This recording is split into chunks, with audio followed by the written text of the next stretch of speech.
All right.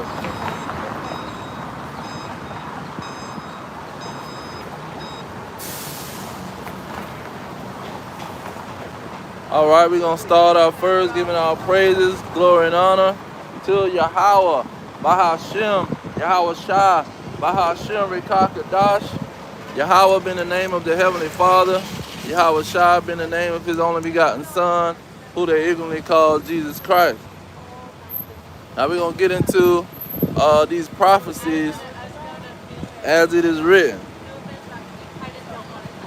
First, I'm going to start off with Jeremiah 28 and 8. This is Jeremiah 28,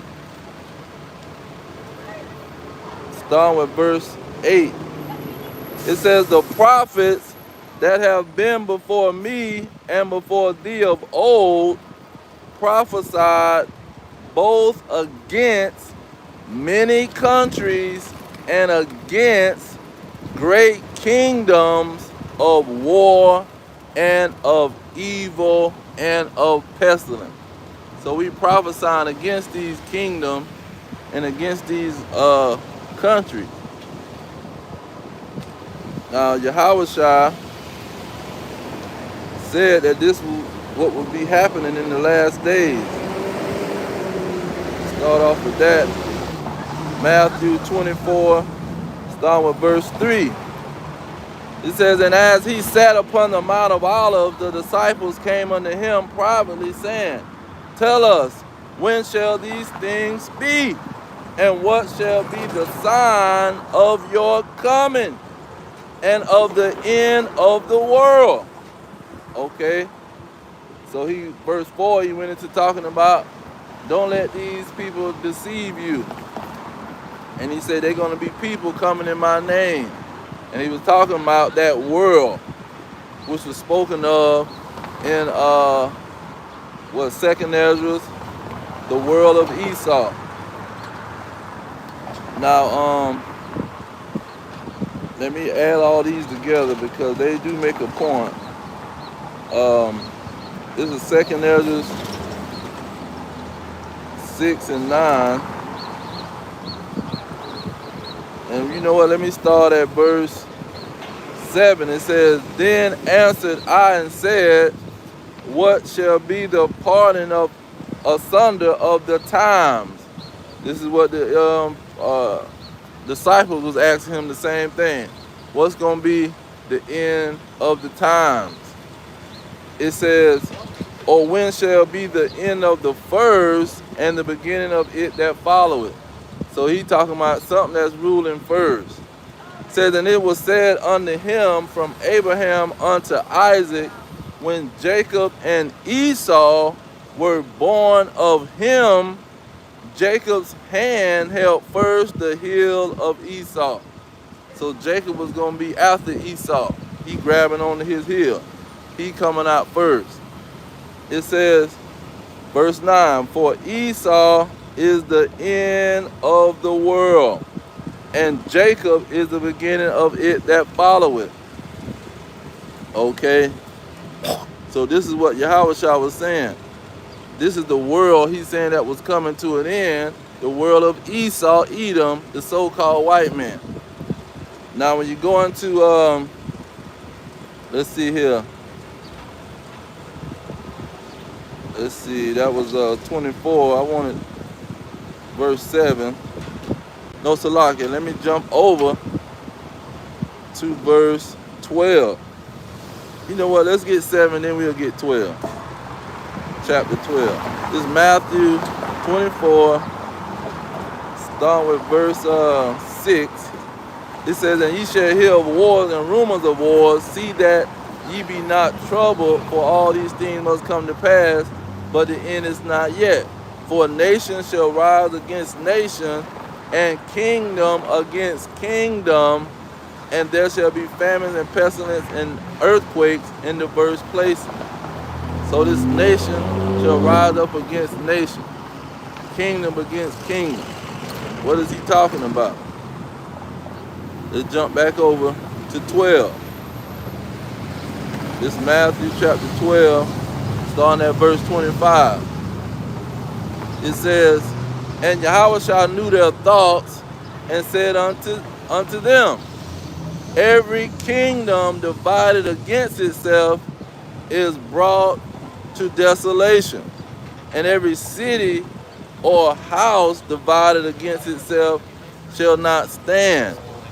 If Satan cast out Satan, he is divided against himself.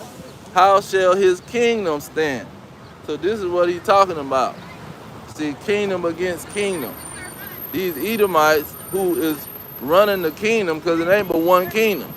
See, they're going to be fighting against each other from different parts of the world. And Ezekiel broke this down when it talks about these Edomites. Now you got Ezekiel 35.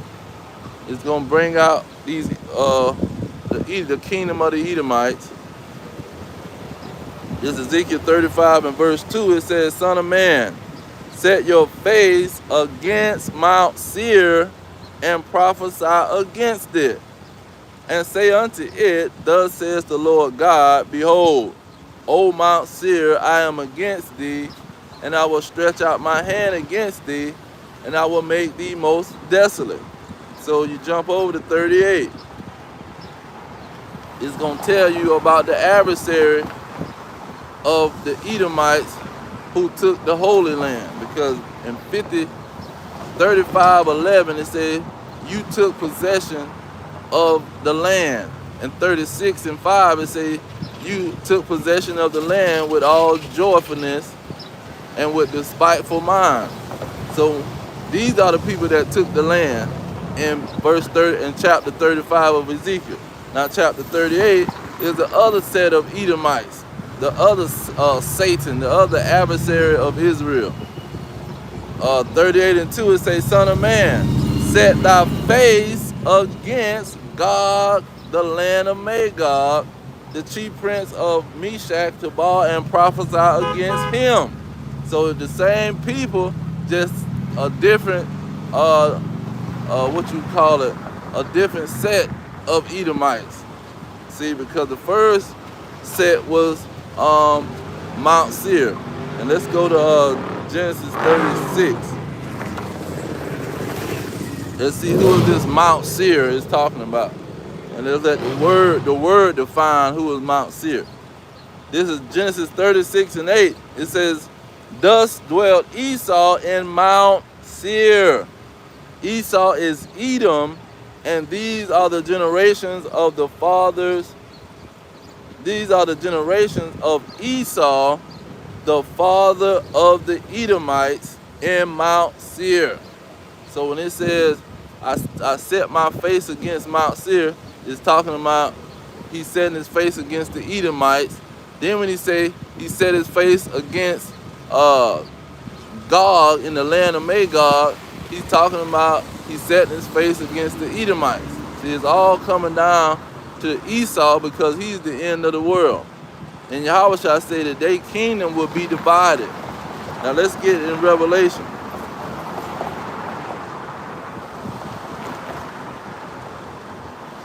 This is why you got Russia and America being the center of attention of the whole world.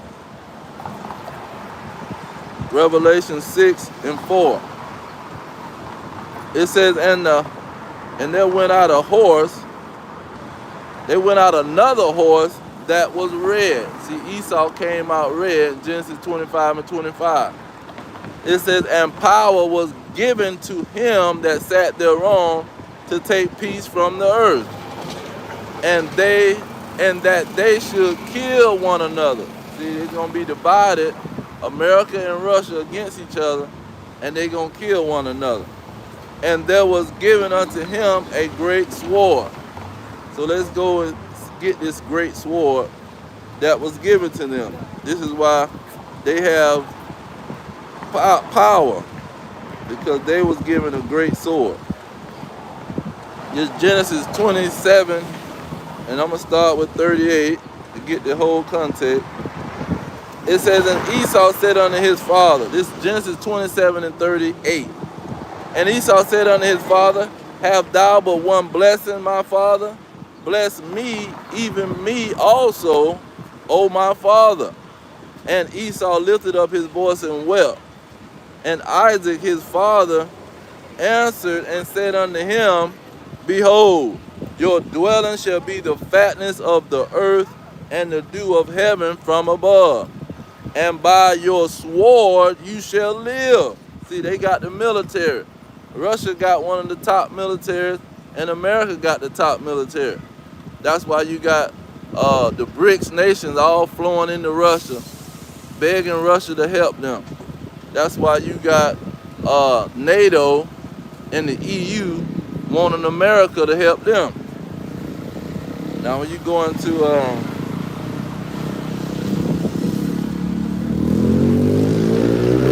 let's finish out that verse 27 and 40. Let's finish out that verse because it gave some details of what this sword was going to do. It says, and by the sword you shall live and serve your brother, and it shall come to pass when you shall have the dominion. Dominion means rulership. See, with this military, they got rulership over the whole world. That's why you got Russia and America fighting against each other. They don't got Russia and America and some other group that got a military. No, they got Russia and America with the top military because they are the children of Esau. It says that thou shalt break his yoke from off your neck. So they're not going to have nobody over them. They're going to be the top nation on the earth. Esau, Edom, the so-called white man. Okay, now when you go into, let's see, how they going to be fighting against each other. Let's get Zechariah chapter 1. Because Zechariah, he talked about them scattering the Israelites, but they had to fight somebody that had a military that can compete with them, that can be on the same level, because they already done conquered the Israelites. This is Zechariah chapter 1, verse 18. Salakia. Let me start at verse 8, because it tells you the same that Revelation 6. It gives you the same description of who is this talking about. It says, and I saw by night, and behold, a man riding upon a red horse, and he sat among the fertile trees that were in the bottom, and between him were the red horses speckled and white. So they red, but they white at the same time. That's why they got freckles and stuff on their face. See? But this is the same people as in Revelation 6. Now, what was this red horse going to do? Because in Revelation it say they going to kill one another. So when you go into 18, it says, then, this Zechariah chapter 1, verse 18.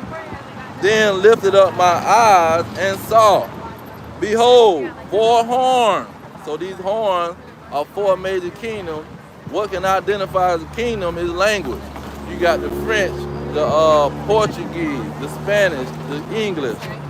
See, all of these languages that these plantations and colonies was pushing on the Israelites. Verse 19, it says, and I said unto the angel that talked with me, what be these? And he answered me, these are the horns which have scattered Judah, Israel, and Jerusalem. So those are the ones that took over the Holy Land. Because what he said in Joel, let's get it real quick. Let's let the word talk. This Joel 3 and this Joel 3 verse 2, it says, I will also gather all nations and will bring them down into the valley of Jehoshaphat and will plead with them there for my people and for my heritage Israel, who they have scattered among the nations and parted my land. So they scattered them and they went into that land. So that's what Ezekiel was saying in Ezekiel 35. On one end, you're going to have the Edomites that took the land. Then on the other hand, you're going to have the Edomites that's going to war against them. See, that's why they main ally, Iran, is over there bombing the people that took the land. But Zechariah going to give some more detail. Zechariah 18, Zechariah chapter 1, verse 20. It's going to talk about Russia and this side. It says, and the Lord showed me 4 carpenters. See, this is the opposition, Russia and America. It says, then said I, what come these to do? And he spake, saying, these are the horns which have scattered Judah. So this is the Edomites, who is the small hats, the imposters over there, who stole the land and scattered the Israelites, who was funding those slave ships. It says, so that no man did lift up his head, but these are come to fray them.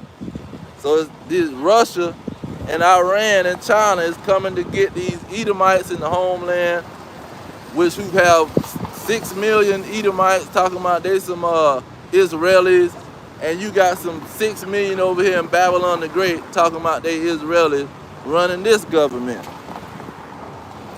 And they both trying to fight against Russia and Iran.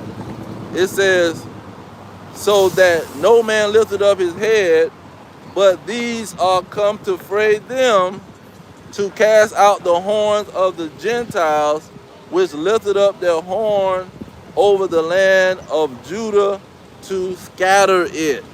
So it was a specific group of Edomites that scattered the Israelites. The Russians, they didn't have nothing to do with it, but they still Edomites. Now when you go into some more on these internal fight,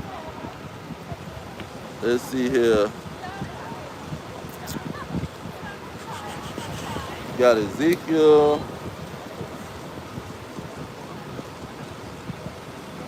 Oh, let's get 64. This Psalm 64, because they did have an eternal fight in that. This Psalm 64, I'm gonna start with verse 7. It says, but God shall shoot at them with an arrow. See, that's what's going on now. This arrow that's being shot is talking about the nuclear missiles that's coming for them Israelis over there from Russia and Iran. It says, but God shall shoot at them with an arrow, suddenly shall they be wounded. See, they over there being wounded. See, missiles is flying all over their country. It says, so they shall make their own tongue to fall upon themselves. And see, that's what happened. They was over there running their mouth, and see, now you got them Iranians dropping bombs on their behind, and they was over there bragging and picking at the people in Gaza, the Arabs in Gaza. So now you got another group of Arabs ready to destroy their behind, because they got the power to do so. This is verse 8. It says, so that they shall make their own tongue fall upon themselves. And 2, they the same Edomites as the Russians and the Americans. See, and then these small hats is saying straight up that Edom is these Edomites over here in America. They trying to say that they the Edomites over here, but then you got not a Jew on in the UN. He talking about the children of Isaac and the children of Ishmael having peace with each other. You see, so he identifying also that they came from Isaac. He didn't claim Jacob. Now he claimed Isaac, because he know he is a certified Edomite. And then he say they gonna have peace with Ishmael. So he identifying Gaza and these Israelis and all the Arabs as the Ishmaelites. So let's see here. It says this Psalms 64 and 8. So they shall make their own tongue to fall upon themselves. All that see them shall flee away. See, when everybody that's thinking about moving around these Edomites, they better second guess it and get to move in the other direction. Because they going to go to killing each other, and the Lord got them doing it. So he talked about the Valley of Jehoshaphat. He going to get them ready. Let's go back to Joel, because Joel talked about that World War III in detail. Well, Joel 3 and 9, I think, it started off. It says, proclaim ye this among the Gentiles. See, these are the people that's going to be warring against each other. It ain't going to be the Israelites, because the Israelites ain't got no military. See, the Native Americans ain't got no military. The Negroes in the projects ain't got no military. And the South American, so-called Spanish, the Northern Kingdom Israelites, who they call a language, see, they definitely ain't got no military. See, only people got a military is the Gentile. He says, prepare ye this among the Gentiles, prepare war. Wake up the mighty men. Let all the men of war draw near. Let them come up. See, he telling the Gentiles when they go to war, and they going to war to do a specific thing. Now, he said the Valley of Jehoshaphat, so let's get that in 2nd Chronicles. I think it's 20. Starting at 20, I'm going to get right to the point, 22. 2nd Chronicles 20 and 22. It says, and when they began to sing to praise, sing and to praise, talking about the Israelites, the Lord set ambushments against the children of Ammon and Moab. That's the Chinaman. And of Mount Seir, that's the so-called white man. And when they had made an end of the inhabitants of Seir, see, when the Chinaman destroyed these Edomites, it says, everyone helped to destroy another. See, the Gentiles is preparing for war, and they preparing to destroy one another. But America, Babylon the Great, they gonna get destroyed first by the Russians over there. That's why them 4 carpenters is gonna fray the ones that scattered the Israelites, the ones over there in that land, and these so-called Americans. See, all of them is gonna have to pay for scattering the Israelites. It says, let's see here.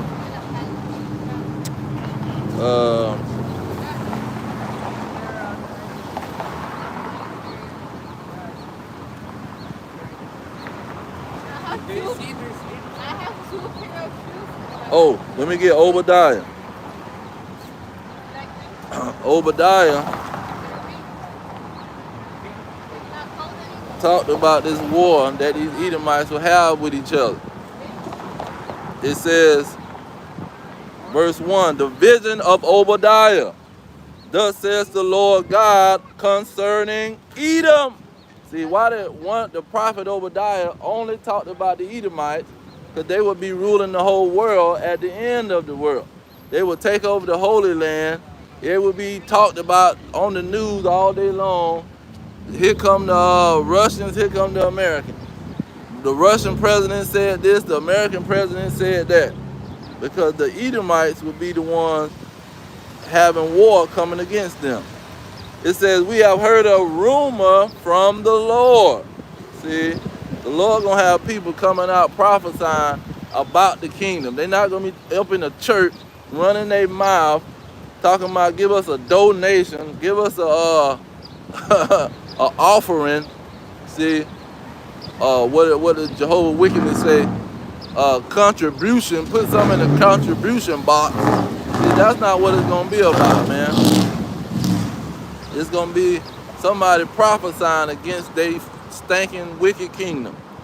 It says, and an ambassador is sent among the heathen. See, he's gonna go among the heathen. He's not gonna be no heathen. He's gonna go among the heathen and prophesy and be an ambassador for the Most High.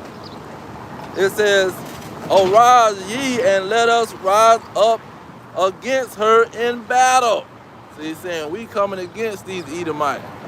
We coming against their wicked behind kingdom and their wicked ways. Let's jump down to verse 7.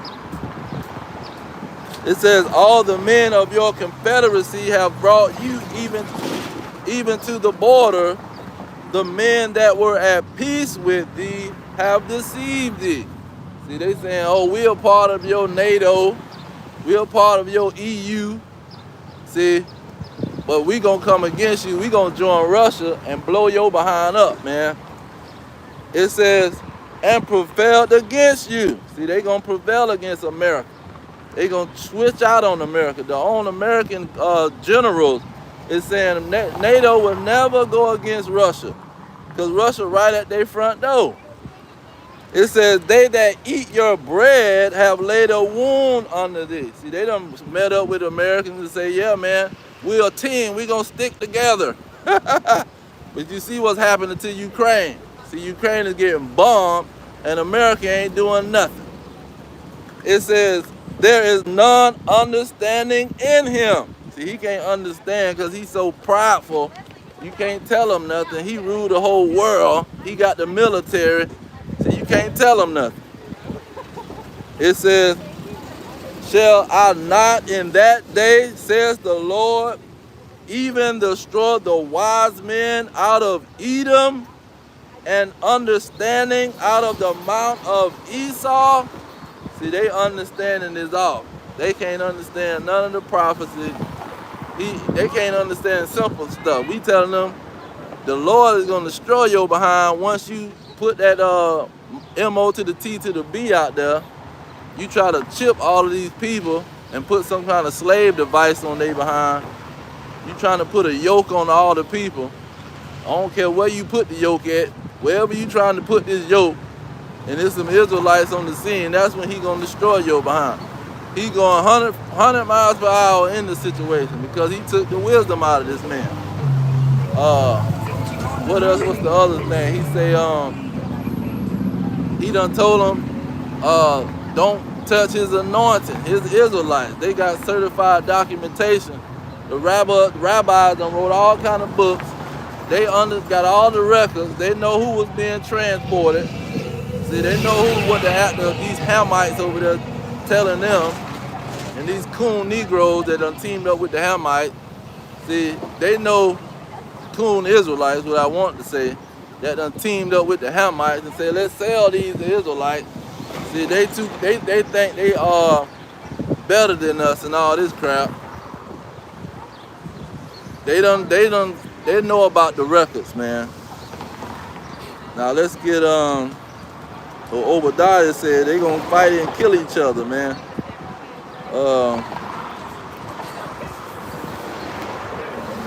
Let's see. The root, wisdom, and Solomon. Well, let's get Revelation.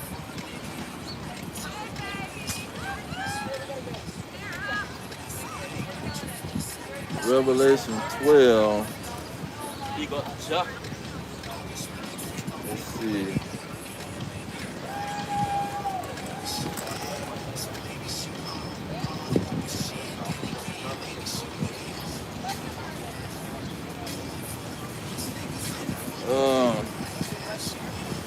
Oh, let's go back to Joel, Salaki. Back to Joel. The Joel breaks it down all the way. He says, verse 10, this is Joel 3 and 10. Says, beat your plowshares in the sword. See, that's why they trying to bomb Iran, because Iran got this uranium or whatever, this stuff that you can make nuclear weapons with. See, and so they trying to hurry up and go stop the Iranians before they can beat their swords in the plowshares beat their plowshares into swords. Before they can make a nuclear weapon, the Israelis, they saying, hey man, let's go bomb these people before they can make a weapon. It says, beat your plowshares into swords and your pruning hooks into spears. See, spears is something you can throw. So they trying to throw them nuclear missiles, man. And the Israelis trying to stop them. It says, let the weak say I am strong. See, they saying, oh, they ain't got no weapons, and we need to stop them before they can get some weapons. See, the Lord is saying he gonna get them strong. He gonna get them these weapons so they can have a major battle. Verse 11, it says, assemble yourselves and come, all you heathens, and gather yourselves together round about. Thither cause the mighty ones to come down, O Lord. And when you go into the Hebrew, that mighty ones is talking about a mighty kingdom. See, cause this mighty kingdom, which is the Babylon the Great America, the empire of America, to come down. See, this war is going to cause them to come down because they're going to get annihilated in this war. It says, verse 12, let the heathen be wakened and come up to the valley of Jehoshaphat. See, they waking up now because now they went over there and bombed Iran, and then they threatening Iran some more. So guess who popped up on the scene with 300 million people? The Pakistan. Pakistan said, oh, you bomb Iran, we gonna get into the fight and we gonna bomb your behind. See? It says, let the heathen be wakened and come up to the valley of Jehoshaphat, for there will I sit to judge all the heathen round about. So he gonna make a judgment on these heathens, and all he doing is getting these Iranians, the Russians, the Ukrainians, these Babylonians, Americans. He's rounding all of them up so they can kill each other. See? And that's going to be their judgment for scattering the Israelites in the transatlantic slave trade, the sub-Saharan slave trade, with all these atrocities of hanging and mutilating, see, knocking people's teeth out, raping, robbing, stealing, and lying. See, this is going to be their judgment. And all of us in cahoots with each other. Let's get that in Psalms. Psalms 80. Well, let's get Psalms 2 first, and then we'll jump to 83. It says, the kings of the earth set themselves, and the rulers take counsel together against the Lord and against his anointed. See, the chosen race, the Israelites, see, they set themselves and took counsel together and said, we need to try to destroy these people. Let's hide their identity from them, and let's destroy their behind. And I'm going to start with verse 3. It's Psalms 83 and 3. They have taken crafty counsel against your people and consulted against your hidden one. They have said, come and let us cut them off from being a nation, that the name of Israel may be no more in remembrance.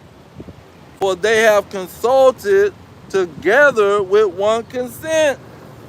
They are confederate against you. This is why they got a UN building, and the Edomites is going to be named first. It says, the tabernacles of Edom. See, when you go into that UN building, you got the France, Britain, America, and Russia. They the top voters. They got the veto power. So they got all the power. And then you got the Chinaman. They done threw his name in there, but he ain't got no power. You got 4 Edomites sitting at a table with 1 Moabite. What he gonna do? He gonna outvote all of them? No. And then the other people, the other nations is in the General Assembly, see, running their mouth making plans right along with him because they gonna follow the leader. See, they not finna say, oh, we don't care if y'all got veto power, we gonna make the decision. It says, the tabernacles of Edom and the Ishmaelites. That's why being not a Jew over there talking about we want peace with the children of Isaac and the children of Ishmael because he know them the Ishmaelites. It says of Moab and of Hagarim, Gebal and Ammon. Ammon is those Japanese. They the same cousins of the Moabites, or brothers of the Moabites, better yet. It says, and Amalek, that's who over there getting bombed, starting all the war. See, they the one started that crap over there in Russia. See, talking about Ukraine gonna be the next state of Israel, the state of Israel too. See, a lot of them so-called Jewish oligarchs over there in Ukraine and Russia. It says Amalek, the Philistines and the inhabitants of Tyre, those Hamites over there. See, they got a big part in it. And they still over there in the UN. You go in the UN and they sitting, they stanking behind right up in there with the rest of them. You don't got no Negroes in the projects and no Native Americans and no Hispanics. See, the descendants of the Mayans and the Atkins. Who else is down here? The Native Americans up here in North America. You don't got none of them in the UN building putting in their little vote. And if they was, they would be in General Assembly and would mean nothing anyway, because Esau running everything. He got all the power, man. He got the military power. Let's get that real quick. See, and this is why they gonna be the ones killing each other, because ain't nobody else got no military. This is Revelation 13 and 4. It says, and they worship the dragon which gave power unto the beast, and they worship the beast, saying, who is like unto the beast? Who is able to make war with him? See, who is able to make war with America and Russia? Nobody. That's why they are the beasts. They are the two Edomite rulers of the world. The so-called white man is ruling. See, the gun got all the power. You running your mouth talking about you a Christian ain't got no power. See, the gun got the power, man. So when you go into, let's get verse 7. See, because it says, and it was given unto him to make war with the saints. See, he got the military, so he can go and make war with the saints. Who was the Native American, who on a freaking, what you call it, a reservation. The South Americans, the Nicaragua, they got 6 million people. They ain't got no military worth for nothing.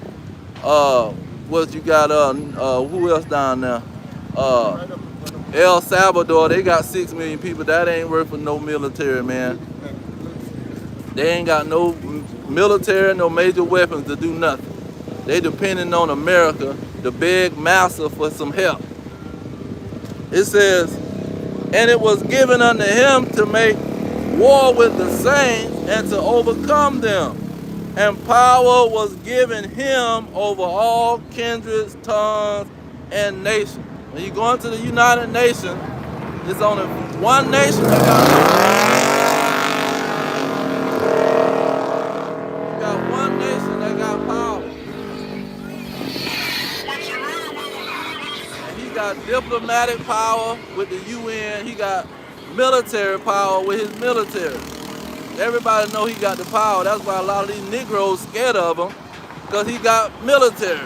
What we gonna do? We might as well join him. If you can't beat him, join him. See, that's with the mind of a simpleton. Now let's get let's see here. And I want to bring this out in Revelation. I was thinking about that thing. I think 11. Real quick, let me see. Bingo! Revelation 11 and 5. See, and this is what is happening, and the people don't even know it's happening because they don't know what the heck going on.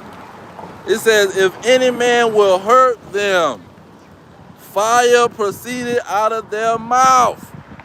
See, this is what the AI is helping to do too. The AI proving that we are telling the truth about what we saying, and these dragons just running their mouth, keep regurgitating some lie that the Catholic Church been set up long time ago, man. It says, fire proceeded out of their mouth and devoured their enemies. And if any man will hurt them, he must in this manner be killed.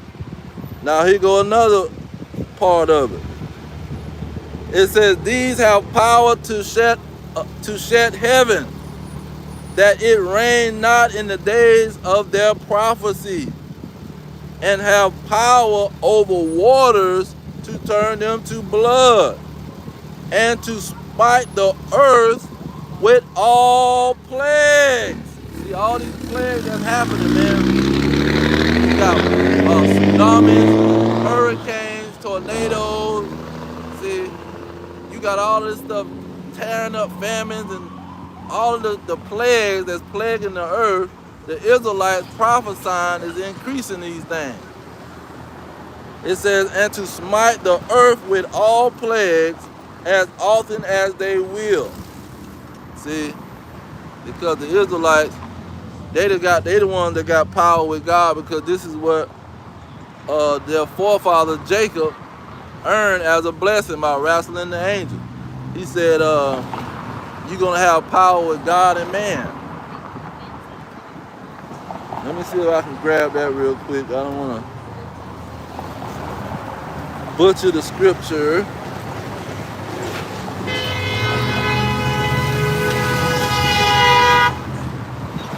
This is Genesis 32 and 28. It says, and he said, your name shall be called no more Jacob, but Israel. For as a prince have thou power with God and with man, and have prevailed. So he gave Jacob a blessing to have power with God and with man. That's how they got power to shut up heaven and to cause plagues to come on the earth just by prophesying against this wicked kingdom. And let's get that in Matthew. What was it? Matthew 21 and 21. This is what everybody quoting. Faith as a mustard seed can move a mountain. See, they don't even know what they're talking about, because the mountain is talking about moving the kingdom of the Edomites. This is Matthew 21 and 21. Yahushua answered and said unto them, verily I say unto you, if ye have faith and doubt not, ye shall not only do this which is done to the fig tree, but also shall say unto this mountain. See, a mountain don't represent no big dirt hill, man. A mountain in the Bible represents kingdom. He's not talking about you shall move a mountain with your mouth and with your faith. No, he's saying with your faith, you're going to be able to prophesy against this freaking kingdom, and he going to remove the kingdom because of you prophesying. And this is a prophecy, because this is how the Israelites is going to have power to move this kingdom when they bring plagues on this place. By prophesying, it says, but also ye shall say unto this mountain, be thou removed, and be thou cast into the sea, it shall be done. See, that's what he's saying in Revelation 11 and 5 and 6. That they're going to prophesy and say, bring plagues on the earth and on these kingdoms, when they prophesy against these kingdoms. Let's get that in Ephesians 6 and 12. This is what Apostle Paul was regurgitating from Jeremiah 28 and 8. And Yahushua. It says Ephesians 6 and 12, for we wrestle not against flesh and blood. See, this is all about what the Israelites is going to be doing, coming against. Well, they're going to be coming against some fallen angel? No, that's a lie. They're going to be coming against these kingdoms, prophesying against these kingdoms. It says, not against flesh and blood, but against principalities. Principality stands for governments, man. It don't stand for some underground kingdom of demons. It says against powers. Powers in the Bible stands for kingdoms, rulerships. See, the government. It says against rulers. Now that's self-explanatory. You ain't even got to break that one down. A ruler. See, it says of the darkness of this world against the spiritual wickedness in high places. See, the people in the high places is controlling the small people. That's what government means, to govern the mind of the people, to make policies and deal with the politics controlling the people. Now, when you go into, let's see here. Let's get some more on these Edomites' kingdom coming to an end. Because they the one got power to kill each other. See, they the only one with the military and with the power over the earth. This Job 9:24 says, the earth is given into the hand of the wicked. He covereth the faces of the judges thereof. If not, where and who is he? See, that same question was asked in Revelation 13:4. Who is able to make war with the beast? Who is able to make war with them? You can't say, oh, the beast is a religion, and then they ain't even got no military, man. The beast is Israel. Nope, because America can blow Israel up. Russia can blow them up. See, it's not talking about no little small place. It's talking about a massive situation. See, and then it identified them as they gonna cover the faces of the judges, because they gonna be putting up they pictures and saying they are the Israelites. They gonna go in that land and possess that land. Now it's another one that matched that in First and Second Thessalonians, the 2nd chapter, starting at verse 3. It says, "Let no man deceive you by any means," because it's gonna be a man doing it, not a fallen angel. It says, "For that day shall not come except there come a falling away first." That's the Israelites being kicked out of their land, going into slavery. See, like Yahushua said in Luke 21:24, he said, you're going to be fall by the edge of the sword and be led away captives into all nations. It says, and that man of sin be revealed, the son of perdition. See, he's going to be the son of perdition, the son of destruction, because he the one got the military to destroy everything. That's why he dropping bombs and radiation is flowing out through the people, contaminating the freaking animals and the people. It says, verse 4, same thing that Job 9:24 said, that he going to cover the faces of the judges.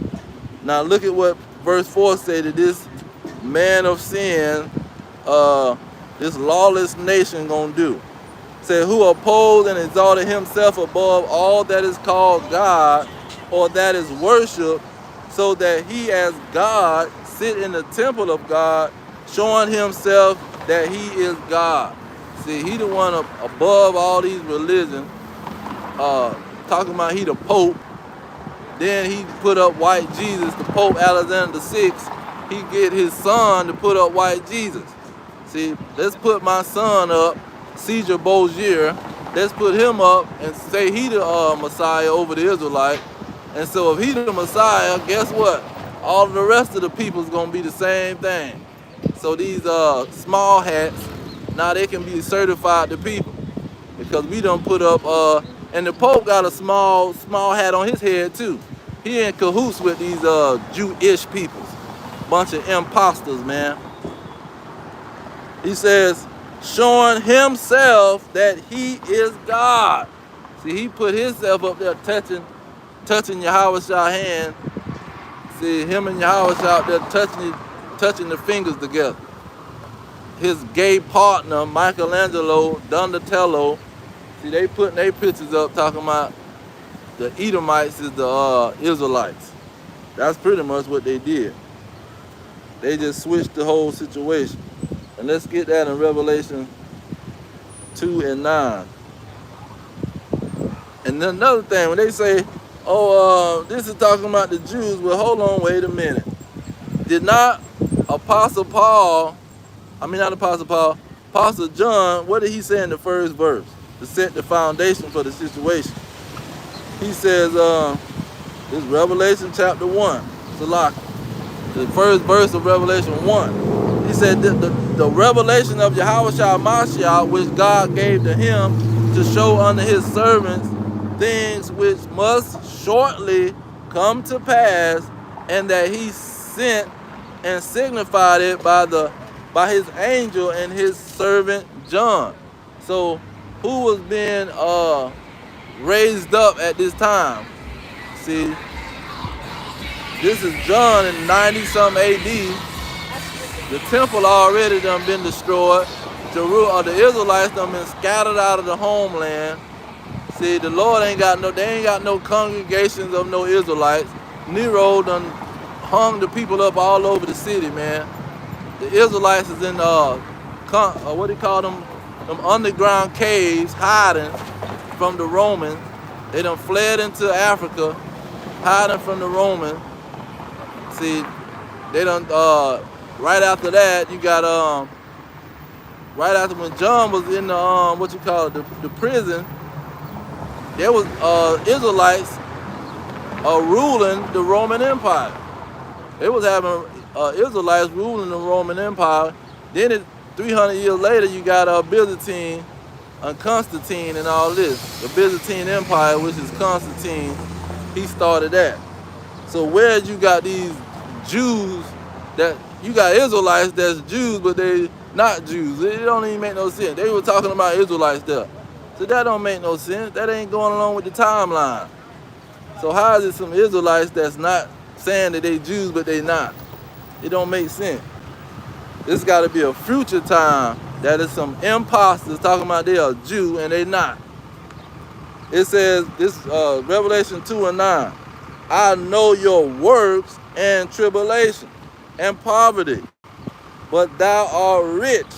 I know the blasphemy of them which say they are Jews and are not, but are the synagogue of Satan. See, he's saying that you can't, what are you saying? How is this how did he talking about the Israelites? Then he said, I know your works and tribulation and poverty, but thou art rich. It don't make sense to be saying that this is talking about the Israelites. Now, verse 10 is going to tell you who this synagogue of Satan is. It's not talking about some spiritual crap. Say, for none of those things which you shall suffer, fear none of those things which you shall suffer. Behold, the devil shall cast some of you into prison. See, who is being cast into prison, man? Let's go get that. Who are the main people being cast into prison? It's Isaiah 42, starting at 22. It says, but this is a people robbed and spoiled. They are all of them snared in holes, and they are hid in prison houses. They are for a prey and none deliver it, for a spoil and none saith restore. So the Israelites is the ones that's being cast into prison. And the synagogue of Satan, who faking like they the Israelites, they the synagogue of Satan, meaning they the Edomites, man. Because Esau is the adversary of the Israelites. Let's get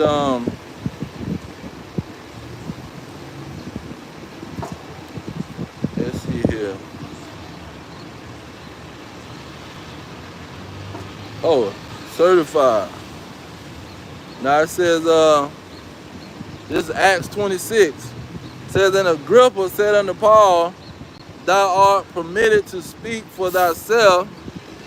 Then Paul stretched forth his hand and answered for himself. Okay. Now where was Paul at? It says, verse 6, get to the point. It says, and now I shall stand. No, he says, now I stand and am judged for the hope of the promise made of God unto our fathers, unto which promise our 12 tribes instantly serve God day and night, hope to come. For which hope's sake, King Agrippa, I am accused of the Jews. So Paul, he was being held by Agrippa. Now Agrippa was a certified Edomite from the house, the Heronian dynasty. See, he was a Satan. See, he was a part of those Edomites that went in there and tried to perpetrate a fraud and pretty much convert. Because what was it, John Ukrainus or whatever his name, Horanus, he the one forced these Edomites to start pretty much observing the culture of the Israelites. But the Romans set up this Edomite family called the Heronian dynasty. Because they was all Edomites anyway, they just let this Edomite go and do the dirt. Now, where is it? I'm thinking it says something else about Paul.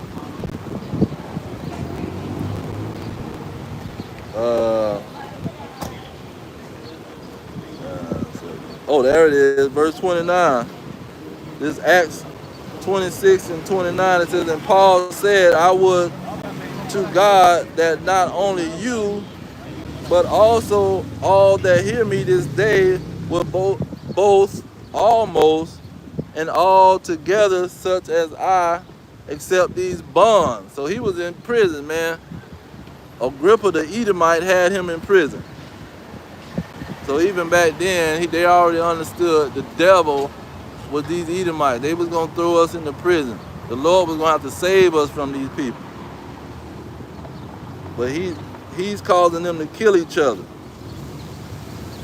That's one of the ways we going to escape these Edomites.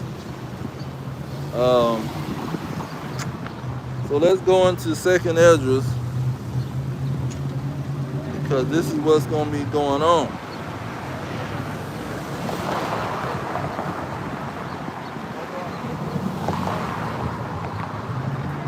The 2nd Esdras chapter 15 verse 1 said, behold, speak thou in the ears of my people the words of prophecy, which I will put in your mouth, says the Lord. So the Lord put these prophecies in our mouth. We know that these Edomites is ruling the world because the Lord had it in prophecy. See, we know that these Edomites is going to try to attack us, see, and turn us into forever slaves with his yoke, his MO to the T to the B, his grain of rice, his rice device, where he want to stick in your head or in your hand so you can go and buy and sell in somebody's store. See, to buy and sell, you got to go take his pretty much what do you call it? I can't even say the word. Digital currency. See, he wants you to take that digital currency so you can go on the store and buy something. And in order to, when he do that, what is he gonna do after that? Or when he do that, what is that gonna be for you? What's that gonna mean for the average person in the world? Let me get this in Exodus 21 and 6. Exodus 21 and 6, it says, then his master shall bring him unto the judges. He shall also bring him to the door. or unto the doorpost. And his master shall bore his ear. That bore, mean he gonna put this in your body. He gonna put it inside of you. See, just like somebody boring it into your ear. Because when he put that slave mark on your in your ear, you just can't wipe it off. See, and you gonna have to do something amazing. It's gonna be inside your body, and he put it inside of your body to say, okay, this is my slave. So he gonna line people up and say, okay, if you want to come in this store and buy something, you need digital currency, and the digital currency got to be inside your body. All we gonna do is insert it inside your body. You wave your hand over whatever that's gonna receive it. So this is what he's gonna start doing when they start to get into their war deeper. Cause they already warring with each other, man. They already killing each other, but it's gonna increase, and it's gonna get to the point where they gonna start having seditions among men, and their system gonna shut down. So when they reboot it, that's when they bringing out that microchip. Now let's see here. It says this Exodus 21:6, and his master shall bore his ear through it and all, and he shall serve him forever. See, he wants you to be a forever slave. That's why you want to make a digital currency, and they want to combine man with machine. See, how you gonna combine man with machine? Just like on Black Mirror, we gonna put some device on your head so you can live in the metaverse. See, you buying property in the metaverse, talking about you gonna live inside your mind in a turn through the computer. The computer gonna connect to your brain, and you gonna forget about the real world. You gonna be cut the computer off just to go use the bathroom. Then you go back to the computer. You back on the computer. This is the wickedness that these people coming with, man. Let's combine man with machine. We just gonna let them live in the machine, and let's set up some 15-minute cities so you don't have to worry about driving all over the place. See, we'll bring you food to you. You can own nothing and be happy. See, this is the crap that these dragons is coming with, but they don't know it's just gonna be a trap. It's a trap for them. Let's get that King David prophesied about this. Let's see. There's a verse. This is Psalm 69, starting at verse 22. It says, let their table become a snare before them, and that which should have been for their welfare, let it become a trap. See, this is what the whole situation is. They acting like, oh, we finna create this metropolis and this paradise, and we gonna have computer technology and all kind of fancy gadgets and things. We gonna combine humans with machines and make humans more powerful and all this crap and solve all their problems. Let them live in their mind like the Matrix.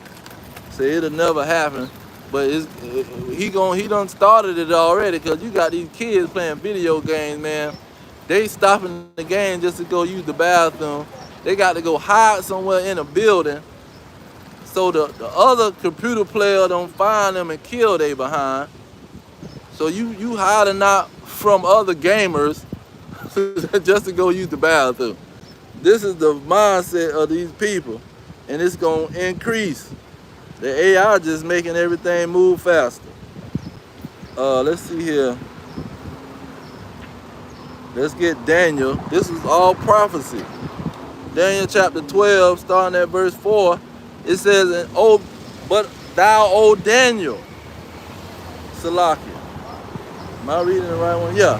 But thou, O Daniel, shut up the words and seal the book even to the time of the end. See, in 1975, they didn't know nothing about no computer being in your mind, the computer popping out and giving everybody information. See, the 80s, the 90s, the end of the 90s, people start thinking about it and realizing that's what he finna try to do. Because he's coming out with these movies, the Terminator 1, Terminator 2, where these people got this computer chip. And the computers is making robots, the robots fighting against the people. Now they starting to use their imagination. So then the 2000s creep in and they build it up to 2005, but now you got everybody online.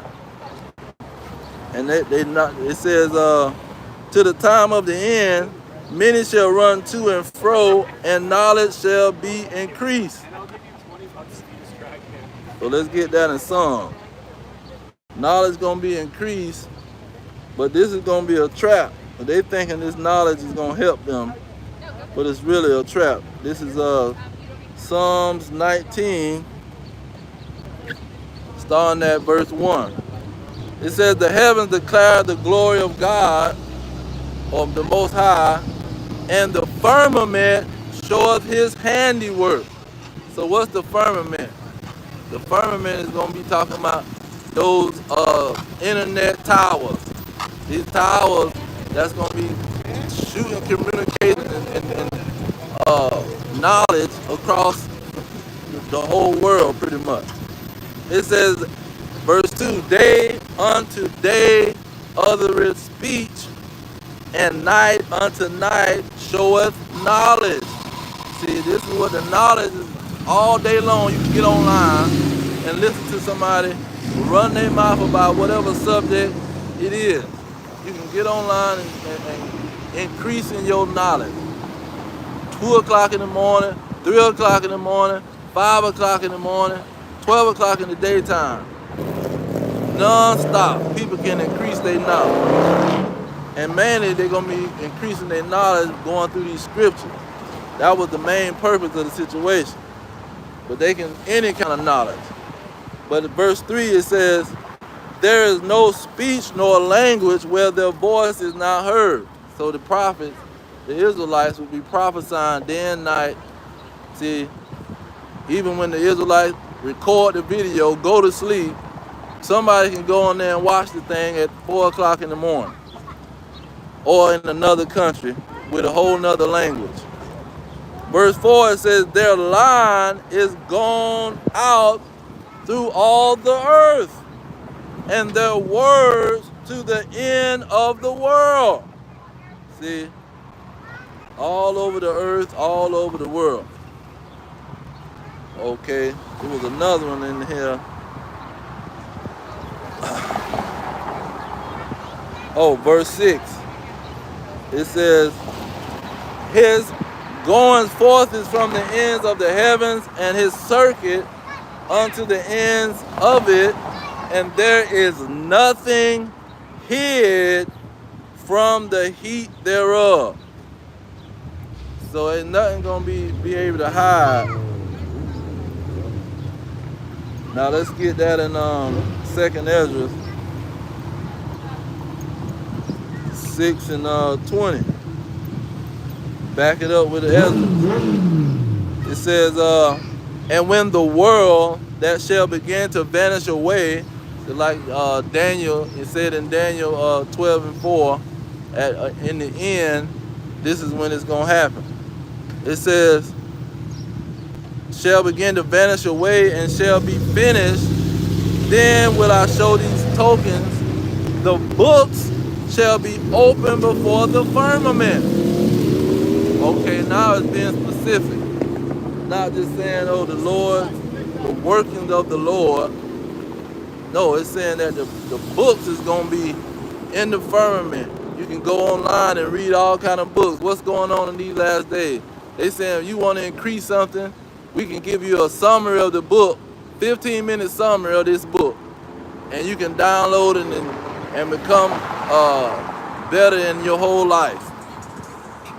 It's saying, and they shall see all together. So this online services was going to allow the Lord to bring out his prophets to prophesy the downfall of these kingdoms, and it was going to be going on day and night, non-stop. Okay, until this system shut down. Now I'm going to go to 2nd Ezra 15 again. And let's get verse 11.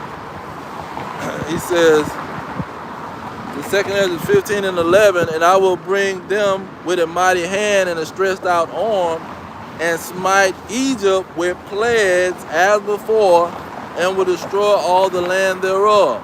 So just like in Revelation 11 and 5 and 6, it talks about the Israelite prophesying and being able to hit the earth with all kind of plagues. See, the prophets, when they start to prophesying, that's when he gonna start putting the plagues on Babylon the Great America, spiritual Egypt, spiritual Sodom. Okay, and you jump down to verse 15 to say this is when these wars done already started. This is gonna be popping off in Babylon. It says, for the sword and their destruction draw near. One people shall stand up and fight against another with swords in their hand. See, there ain't gonna be no protesting, man. They gonna be ready to kill with a sword, with a gun. They got militias and all kind of crap. It says, verse 16, for there shall be sedition among men, and invading one another. They shall not regard their kings nor princes. You can't call the National Guard. You can't call the military. We need 2,000 military soldiers. You know what? We need 2,000 more. See, the governor mad. You can't bring them soldiers in our state. We don't want that to go down. See, all of that, nobody gonna care about none of that, man. They're gonna be running up in these stores, stealing everything. It says, and they shall not regard their kings nor princes, and the course of their actions shall stand in their power. See, we going through the prophecies, prophesying, telling these people what's going to happen all day long and all night long. It says, verse 17, a man shall desire to go into a city and shall not be able. See, because they're going to try to bring out their little military, man. They're going to say, oh, we're going to just call martial law. Let's bring the martial law troops out here. Because these little 2,000 soldiers ain't going to work. And the National Guard, that ain't enough.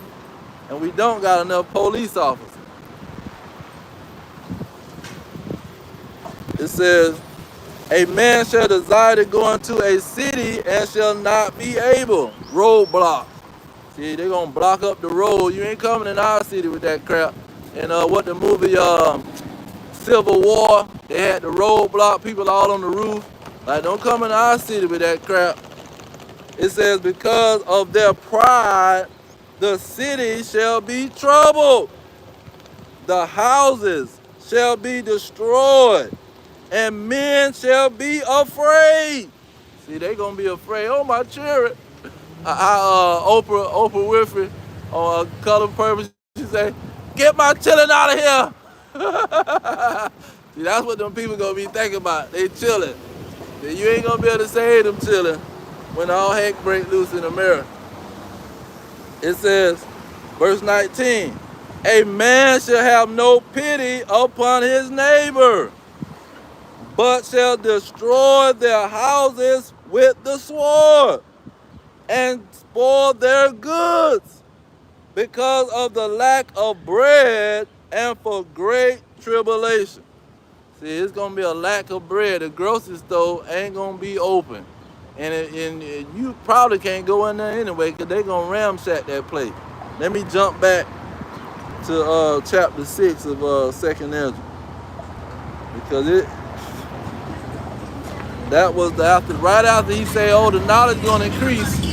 They're going to come out with the internet, the AI.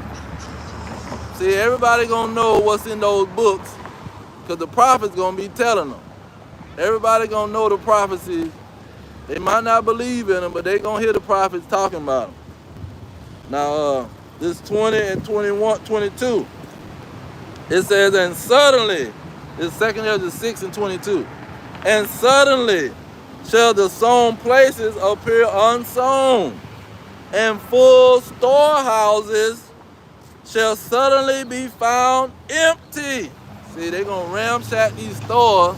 It ain't going to take but 2 or 3 days, man. The store going to be empty. And you ain't running up in their store talking about, we got to get some eggs for the kids, some diapers, some, what you call it, the baby food. All that is out. It's going to be gone, man. Now,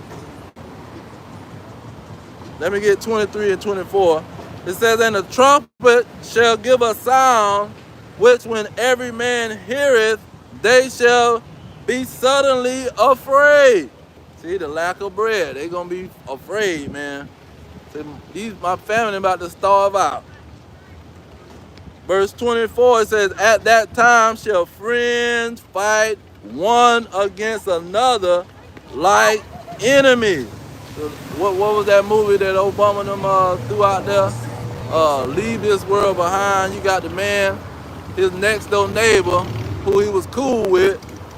See, say, oh, I ain't giving you no medicine. Go get your own, you gonna have to find your own medicine. This medicine is for my family. So he pulled out the pistol. Hey man, my friend, I told my friend that I would bring her son back. I would do something for her son. See, the man got the shotgun. What you talking about? They both looking at each other. Now, they were just buddies a week ago, waving at each other. Hey, neighbor. See, it was just buddies seeing each other in the yard, having small talk. Now they got that shotgun at each other and the pistol pointing at each other. This is what's going to be happening in Babylon the Great. Because this money is going to fail and these people are going to snap. What you had Tyler Perry with the #1 movie on Netflix called Straw. That was so-called made about a Negro man. But it's going to be the common American. See, he gonna snap. They gonna lose their mind. Let me get that in Isaiah 19. It's Isaiah 19 and 20. And this Egypt is talking about a spiritual Egypt. Just like in Revelation 11. Not talking about ancient Egypt. Because this Egypt is where Yahweh Shai is gonna come. Verse 1 it says, the Lord rideth upon a swift cloud and shall come into Egypt. He got going over there to them Arabs over there in Egypt, man. There's nothing going on over there. He coming to Babylon the Great, America, popping up with these ships. And he already popping up in the sky. Verse 2 it says, and I will set the Egyptians against the Egyptians, and they shall fight every one against his brother. And that's talking about these Edomites, the so-called white men, killing each other. Russia and America. But you're going to have civil war. Texas fighting against California. California fighting against New York or D.C. or whatever they talking about. See, they're going to have states fighting against states. It says everyone against his neighbor, city against city, and kingdom against kingdom. See, these people are going to be fighting and trying to kill each other, man. And this is what the Lord, this is his judgment on their behind. Since y'all was all cool with slavery and keeping those Negroes in the projects, trying to run these Native Americans up and down the coast, you can come in our country. You know what? Get out of our country. See, you know what? Go work out there in the grape field, in the whatever field they got. You go work out there for $3. The judgment is coming for Babylon, and let's get that, because they try to act like this Babylon the Great in Revelation 18, talking about some freaking religious coalition. So what in the world? This got nothing to do with religion. This is talking about a great city. This is Revelation 18 and 18. It says, and cried when they saw the smoke of her burning, saying, what city is like unto this great city? See, what city is like this great city? You ain't gonna find no city like Babylon the Great America. They know full well this is the American empire. Nothing can compare to it. If he say he gonna burn this great city to the ground, like Sodom and Gomorrah, and no city is like this great city. See, he's not talking about no Tokyo. They try to say China man got more money than us. You a bunch of liars. He got one vote on the UN Council. See, and y'all got 4 of them. Verse 17 it says, for in 1 hour so great riches is come to naught. So this city gonna have great riches. When you look at the billionaires in America, every state got billionaires and they all Edomites. It says, and every shipmaster and all the company in ships and sailors and as many as trade by sea stood afar off. When Trump went to talking, running his mouth about the tariffs, he gonna put up a whole chart showing you all the places that they trading with, all the countries. He gonna raise the taxes for these American businesses who want to trade with these other countries or get goods from these other countries. Saying the other countries robbing us, but you really robbing Babylon, and that's what y'all planning on doing anyway. So the great riches came to naught in a short period of time, just off that situation alone. Now let me get Revelation 11.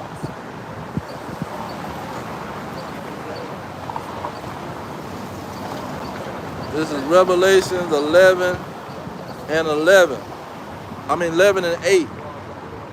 It says, and their dead bodies shall lie in the street of the great city, which spiritually is called Sodom and Egypt, where also our Lord was crucified. And so this great city got what? Sodomites running all through it. It's got the pyramids on the back of the dollar, and a bunch of Negroes want to be Freemasons, talking about they some Egyptologists and all this crap.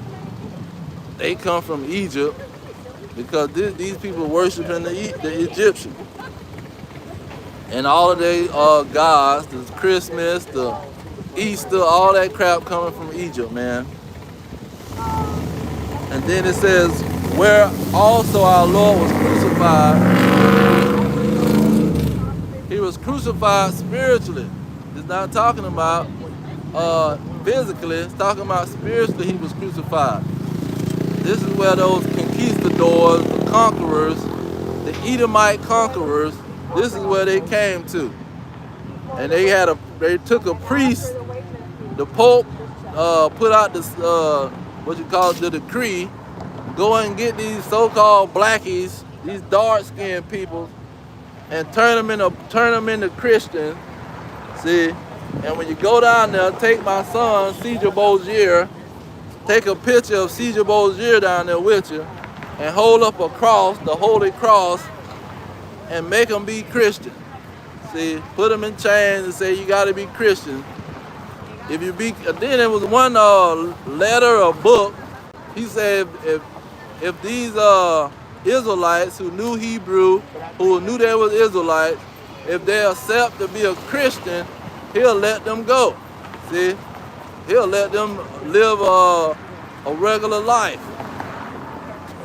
That was in the beginning, back in the 1400s. But we know all the treaties that he gave them Native Americans, they gonna just tell you some crap and it's a lie. Now let's get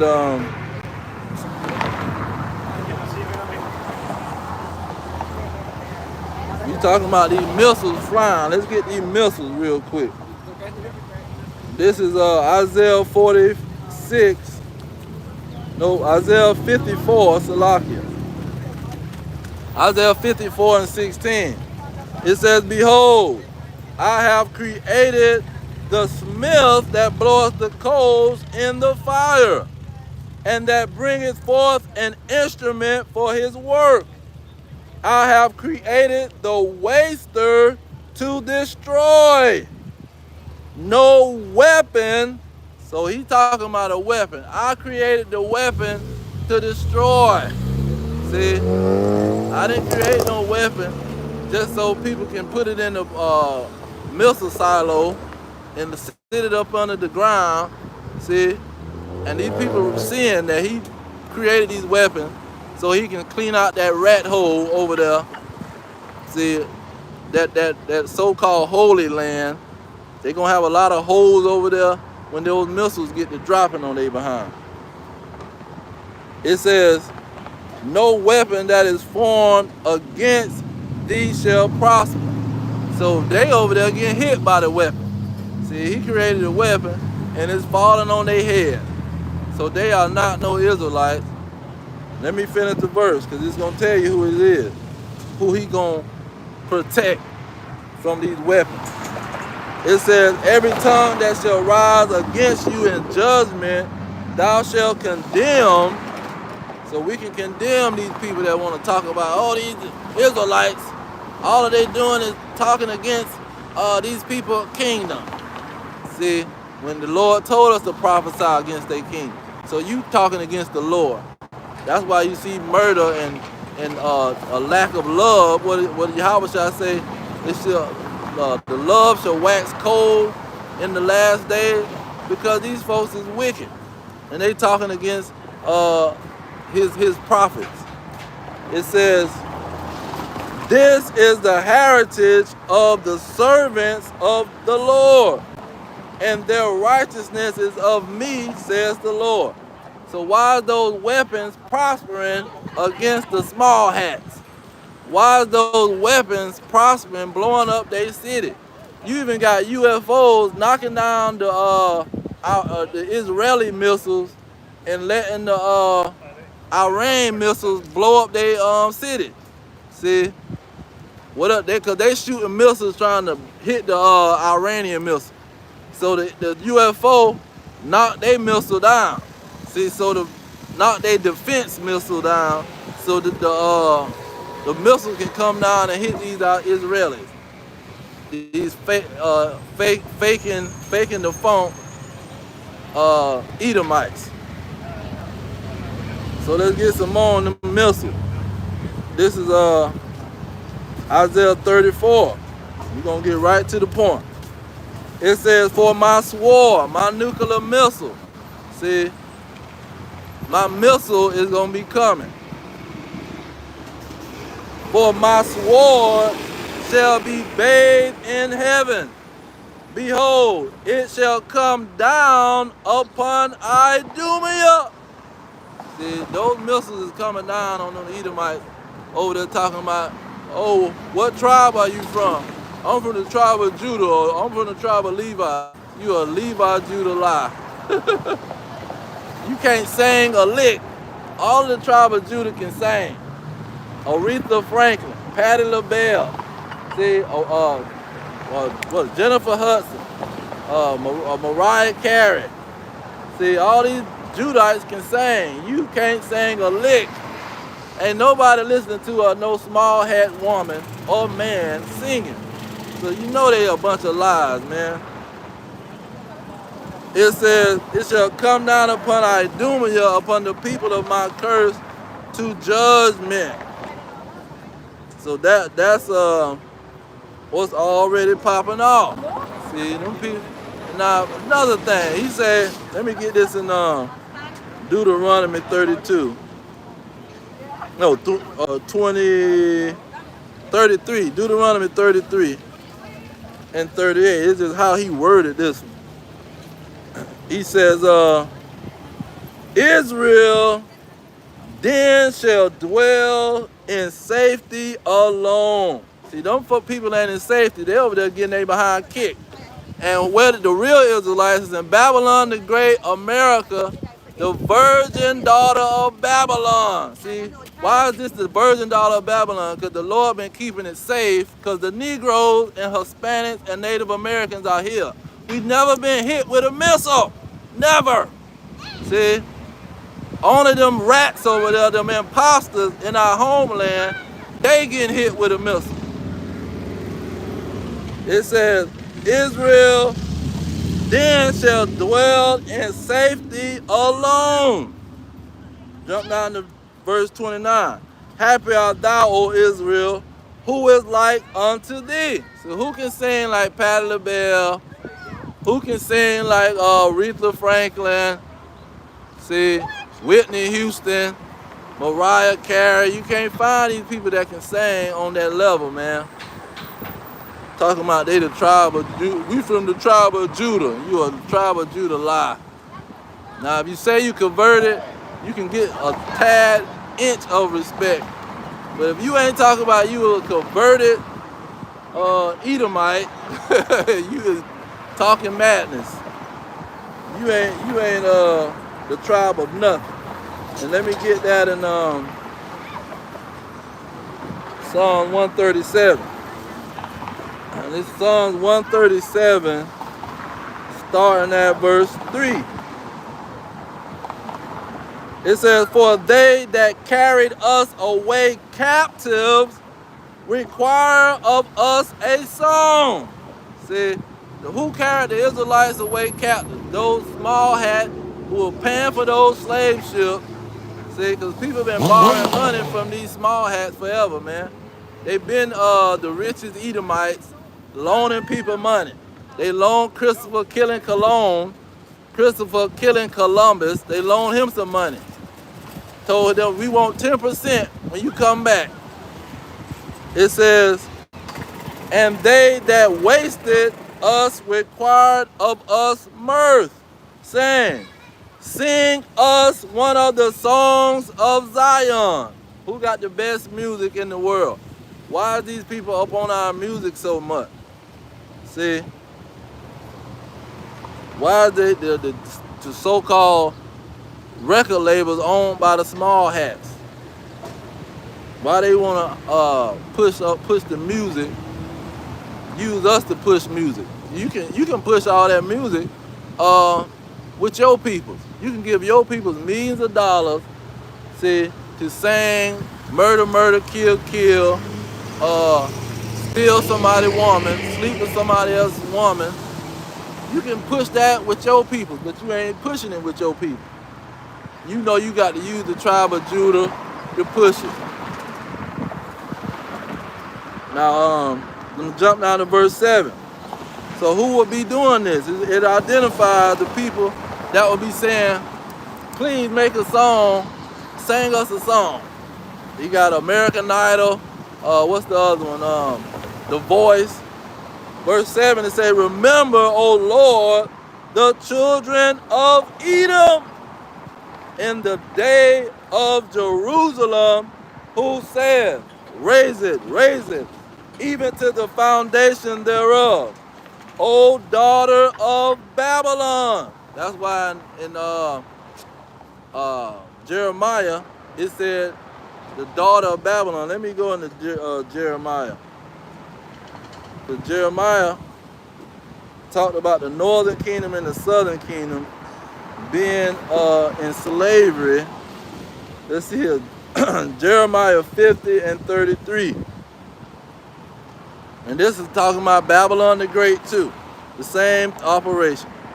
It says, thus says the Lord of hosts, the children of Israel and the children of Judah were oppressed together, and all that took them captives held them fast. They refused to let them go. See, they refused to let the northern kingdom go. We ain't giving y'all no reparation. We killed 70 plus million Native Americans. Who cares? We ain't giving you nothing. And you should be happy we put you on the reservation. Same thing with the Negro. We ain't giving you no reparation for none of that. You should be happy we put you in the reservation called the project and paid for you some what you call it, some WIC, some welfare, see, some food stamps. See, you better be glad we doing that for you. And so that ancient Babylon was never in ancient Babylon, the northern kingdom had already went to Assyria and they never went to Babylon. So 43 gonna connect who these oppressors and these captors were. It says, they shall hold the bow and the lance. They are cruel and will not show mercy. Their voice shall roar like the sea, and they shall ride upon horses. Every one put in array like a man to the battle against thee, O daughter of Babylon. See, it's not talking about ancient Babylon. This is a new Babylon, and Babylon just represents the land of confusion. See, you can't tell if it's a woman or a man. Is those fake boobs? Is that a fake butt? We don't know. See, is that fake hair? We don't know. I got to go into call your family. I got to go to your whole history in your life. Do you got some children? See, I got to get all into your life to see if you a whole woman, because you could be a man. That's what Babylon is all about. It's not talking about ancient Babylon. It's talking about a land of confusion ran by the Edomites. It's so clear. Now, let's get some more on this Babylon. Zechariah, it was breaking down how one set of Edomites be fighting another set, Russia and America. It says in Zechariah 2 and 7. Well, let's get 2 and 6 because it identifies America. Because that's what this Isaiah 34, I'm going to jump back over there. Verse 6, it says, go forth and flee from the land of the north. See, North America.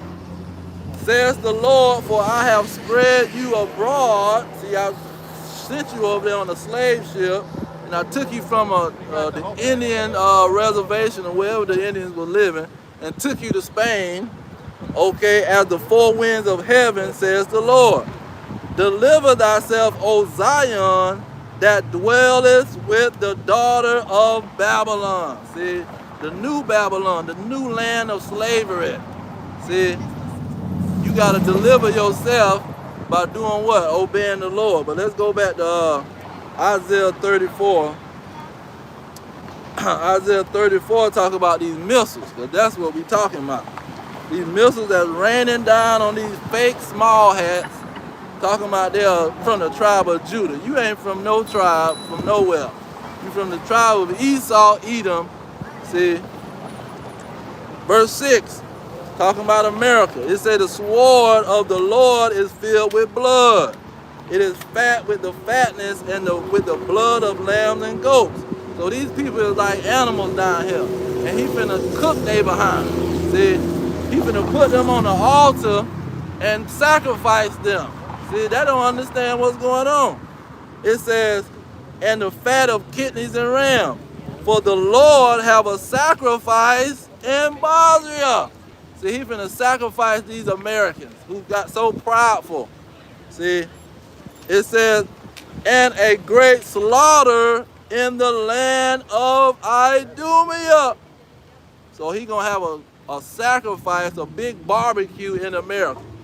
And when those missiles from Russia, Iran, China, North Korea, when they come, that's just gonna be like somebody going to get a lighter and some barbecue fuel, setting the fire on these Americans, throwing them on the grill, turning up the fire. See, and he gonna smell all of that sacrifice hitting his nose. This is what the Lord is breaking down. he got a sacrifice in Bozrah. Bozrah was always the capital city of the Edomites, the stronghold of the Edomites. That's why America is the stronghold of all of these Edomites. You got the American dollar, the global currency, the petrodollar. See, you got to have a banking account. If you another country, you got to have a banking account, an American banking account, so you can trade with the American dollar because it's at the top of the chart. I'm not trading with a Zimbabwe dollar that's trash. I'm not trading with a Venezuelan dollar that's trash. Give me an American dollar. I'm gonna trade my goods with that dollar. So let me go get an American banking account at the World Trade Center. See, we're gonna blow that up so we can double up the money. See, double up the money for the whole world. This is what's going on. Now, what was that? Let's get that 64. Isaiah 64. Because Yahushua, he gonna be the grand finale. See, he coming like the grand finale, gonna pop up on the scene when all heck done broke loose and they trying to attack his people. He coming to represent his name. I'm coming to deliver the Israelites. It says, who is this? This is Isaiah 63:1. Who is this that cometh from Edom with thy garments from Bozrah? This that is glorious in his apparel, traveling in the greatness of his strength, I that speak in righteousness, mighty to save. Now you got these Americans over here in Connecticut. They gonna try to say, oh, this guy walked into the courtroom and he was wearing a red garment. So we gonna name this place Bozrah. Because in Isaiah 63, this is what it represents. Now the Lord done made them do that. See, he made that guy walk into the place with a red outfit on, and he made them name that place Bozrah because America was gonna be Bozrah. And they did that in the 1800s. Now, let's get Yahushua purpose in Matthew 1:21. See, his omen nomen, his purpose was not to come worry about what Adam did in the garden. That ain't got nothing to do with the situation. Now, that's what causing, this is what cause and effect. That's the cause, but at the same time, this ain't the focus of the situation. The focus of him coming is because these people is going to try to come after his people. It says, and she shall bring forth a son, and thou shalt call his name Yahushua, for he shall save his people from their sin. Because what did their sins get caused to happen? Their sins caused them to go into slavery. That's why he's saving them from their sin, because their sins had a chain reaction. See? What he said in Amos 3, I'm going to punish you for your sins because you the only people I knew. I only chose you, so I'm going to punish you. This is Luke chapter 1, starting at 68. This explains his purpose. Say, blessed be the Lord God of Israel, for he hath visited and redeemed his people. Now what, I'm going to get right to the point. What was his people? What was the condition of his people? Verse 71, that we shall be saved from our enemies and from the hand of all that hate us. Jump down to verse 74. That he will grant unto us that we been delivered out of the hand of our enemies might serve him without fear. So you're going to be in the hand of your enemy. See, that's who I'm coming to save. That's who this child was born for. He was born to save his people from their enemies. who trying to exterminate them with the Planned Parenthood and Margaret Sanger. See, talking about, oh, let's exterminate the Negro. We don't want the Negro to know. We want to exterminate they behind. Tell you what, go get one of them preachers and get him to tell them that we ain't trying to exterminate them. See, that's just a conspiracy theory. See, we got, she a major leader over the women Ku Klux Klan, and she, Bill Gates, his daddy is her lawyer. See, so she plugged in heavy. You plugged in with Bill Gates. Bill Gates' daddy, his daddy taking pictures with the Rockefellers, the Rothschilds. So you plugged in. Then you got Hillary Clinton talking about, oh, Margaret Sanger, she's a hero. She's my hero. She said straight up, she gonna exterminate these Negroes. Said she not gonna give them no pity. She wanna exterminate they behind. See? But they love to turn a blind eye to their wickedness. This is what the wicked do. Now, let's see here. Let's go into Yahweh's words on what was going to be happening. Let's start at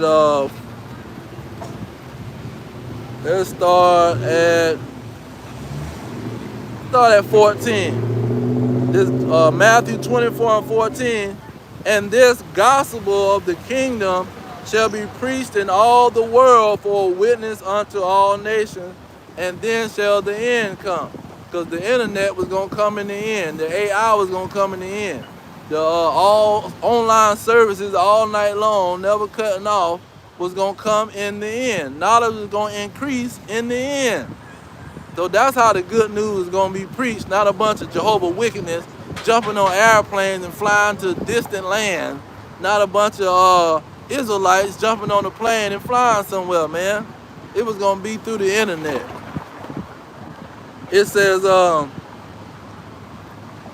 verse 15, and when therefore shall see the abomination of desolation, when you shall see the abomination of desolation, see, what is that? Spoken of by Daniel the prophet, stand in the holy place. So when you see these Edomites, go over there and steal that land, slaughter some Arabs, and whoever was in that land, slaughter them, tell them y'all got to go over there on the other side. We gonna possess this side. See, and who was helping that go down? The Jehovah's wickedness. See, they gave him a reward, this Charles Taze Russell. They gonna give him a reward saying he the greatest Christian that we ever know, because he was going around talking about you small hats, y'all God's people, and y'all need to go over there and start purchasing the land. Y'all need to start going over there and buying up the land. Then he was in cahoots with the Rothschilds. See, him and the Rothschild had a good relationship. He writing to the Rothschild the whole plan. Go down there and buy up the land. I got the plan. Y'all God's people. Go on down there. See, the Jehovah's wickedness try to act like they all that, knocking on somebody's door. See, you the one set up the whole situation. Go over there and buy up that land. You God's people. You got a small hat on your head. So we see they behind. What the movie, it was a movie came out with this lady, I forgot the name of that movie. But they had the preacher man being like a demon. So he harassing the Israelites. See, he had them burnt 2 of them, and then he got burnt under the church. The church turned into a house, and so the woman finally go down there and confront the demon. She said, "I see you, devil. I see you, devil." You see what I'm saying? Once she saw him, once she said that, then he crumbled and turned, and he got destroyed as some demon. She killed the demon by seeing him. This is what Yahweh is saying. He's saying when they stand in the holy place and we see them, we understand what they doing. Okay. that's when he coming back. So that's gonna be a part of the what you call it, the revealing of the wicked. That wicked. Back in 2 Thessalonians, the 2nd chapter, Apostle Paul said that wicked gotta be revealed. So when we will see the abomination of desolation, and Daniel, just in case somebody don't know, Daniel was talking about that the Lord will be destroyed at a specific time, and it would be the prince of the people.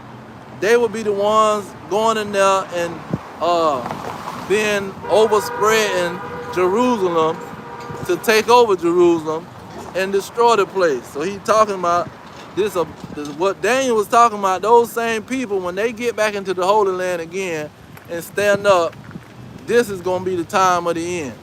And we know they stood up in 1948. They're going to go over there and try to take over that land. But now, guess what? They still had some of the land. The Arabs got some of that land. So they didn't completely, but now they're trying to take it all the way over.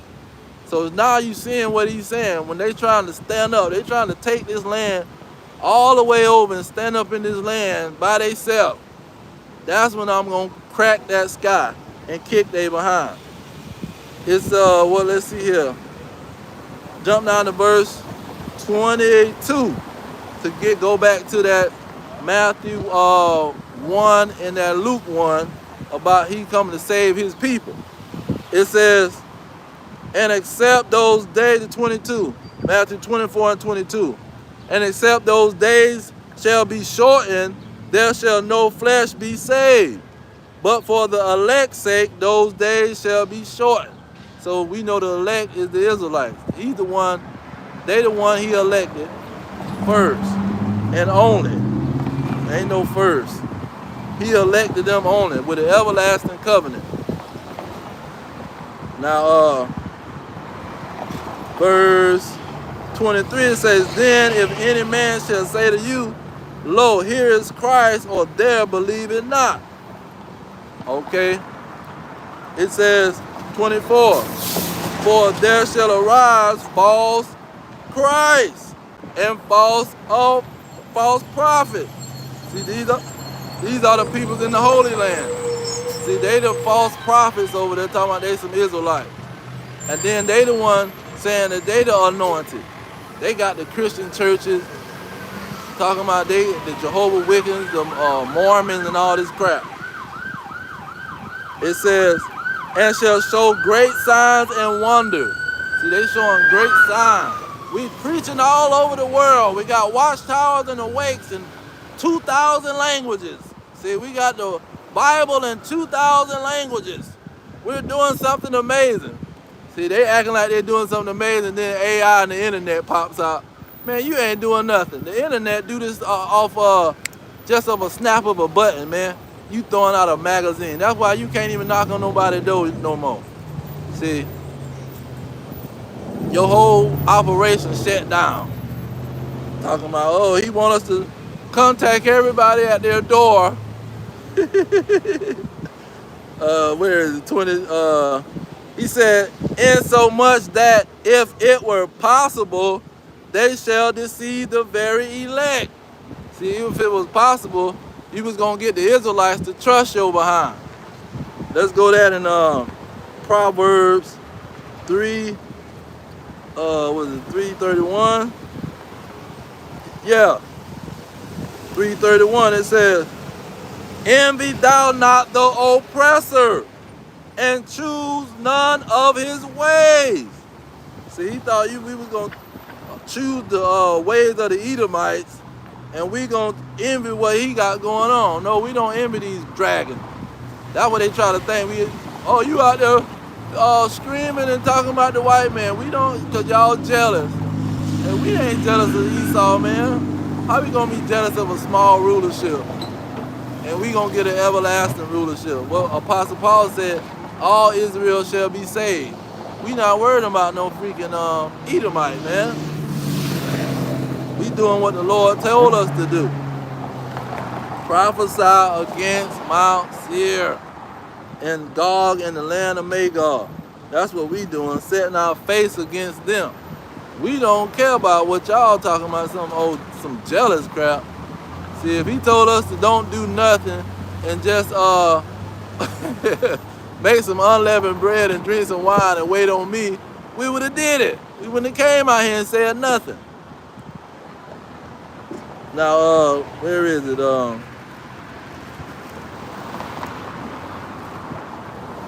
wanted that Jeremiah chapter 10. This Jeremiah 10 and 2, it says, thus says the Lord, learn not the way of the heathen. See, we don't supposed to learn the ways of these dragons and these Edomites. We don't envy nothing. Let me get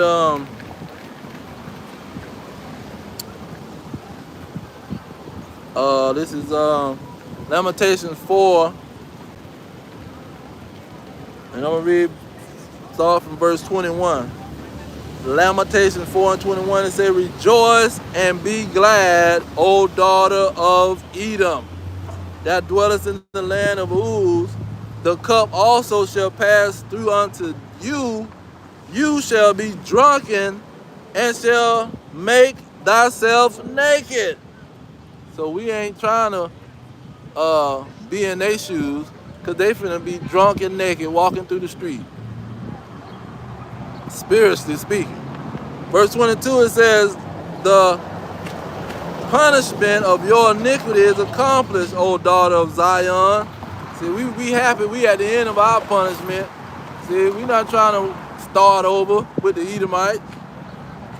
It says, he will no more carry you away into captivity. Never again, Esau.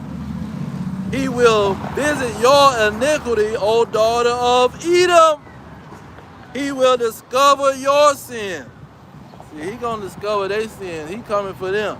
He not coming for us. He coming to save us. Our punishment already done went down, because the greatest punishment, let's get that. We got the greatest punishment. This is Hosea chapter 4.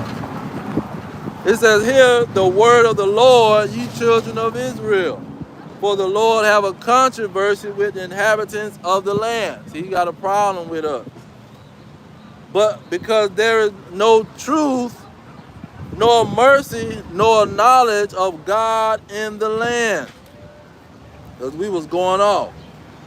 Verse 6. This Hosea 4 and 6. My people are destroyed for a lack of knowledge, because they have rejected knowledge. I will also reject you, that you shall be no priest to me, seeing that thou have forgotten the law of your God. I will also forget your children.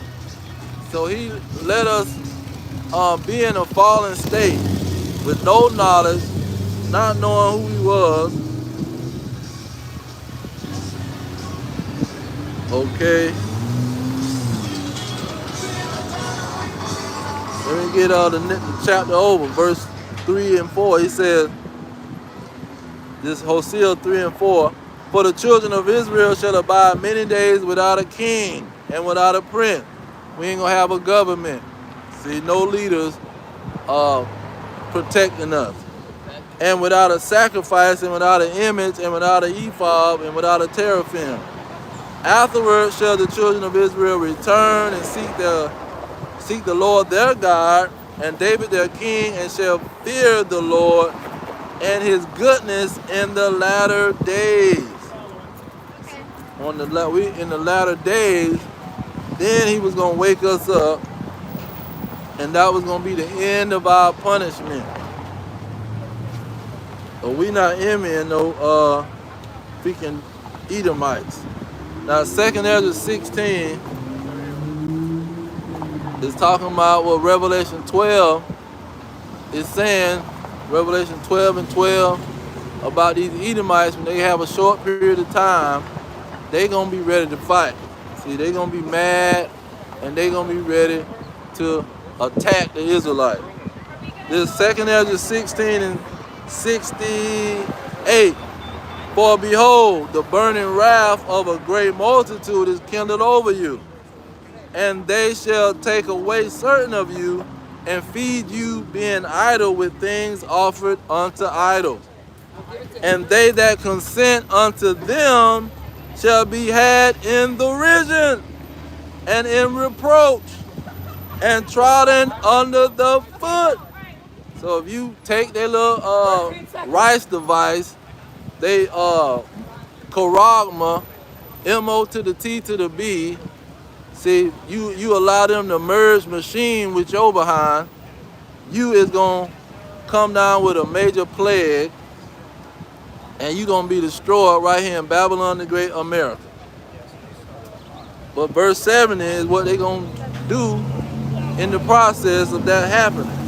It says, for there shall be in every place and in the next cities a great insurrection upon those that fear the Lord. They shall be like mad men, sparing none, but still spoiling and destroying those that fear the Lord. For they shall waste and take away their goods and cast them out of their houses. So they can go and ramshack these people's stores, steal all this food and stuff out their stores, all you want. Because Esau finna go make his round. See, he gonna comb the neighborhood and kick in people's doors and come and get all that food, man. It says, then shall they be known who are my chosen. Because guess what? They got the military. What are you talking about? A religion. They not coming after no religion, man. It's gonna be nation against nation. That nation goes into ethnos, meaning bloodline against bloodline. Let's go to Isaiah 13. Now I'm gonna get right to the point with well, let's get 14 and 15. This is talking about verse 1. It says the burden of Babylon, talking about America. So 14 it says, and it shall be as the chase roe, and as a sheep that no man taketh up. They shall every man turn to his own people. See, they gonna turn to their own people, and then they gonna fight one another. And flee every one in his own land. See, the China man and these people is gonna try to haul tail, but most of the time it might be too late for them. Like in the Civil War movie. See, by the time all heck break loose, you're gonna be right in the mix of the situation, and they gonna ask you your nationality, and you're gonna have to say Hong Kong, pow. See, just like on the Civil War movie. It says, for 15, every one that is found shall be thrust through. See, he say, where are you from? He say, oh, I'm from Arizona. She said, where are you from? I'm from Florida. Where are you from? Hong Kong. Pow! See, that's what these Edomites is gonna do, man. They're not gonna have no we all came from God mentality. It says, every one that is found shall be thrust through, and every one that is joined unto them shall fall by the sword. See, they gonna fall by the sword. There ain't no sword's gonna be no, somebody got a long metal sword. No, they can catch you from down the street with a high-powered rifle with a scope on it, just like on the movie Civil War. They tried to go down the road, some guy way over in a mansion somewhere, coming out the window with the rifle, picking people off when they ride down the street.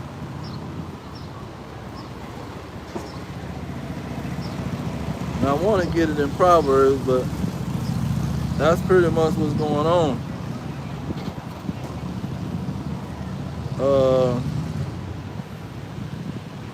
Let's get that Luke 21. That Luke 21 Let's see here. Let me get 25. Luke 21 and 25, it says, and there shall be signs in the sun and in the moon and in the stars, and upon the earth distress of nations. See, these nations gonna be stressed out because all heck gonna be breaking loose. You already got World War III. So you already got these armies and countries coming against each other. But in Babylon the Great, see, it's gonna be really the stress of nations. Because they gonna realize who their real enemy is.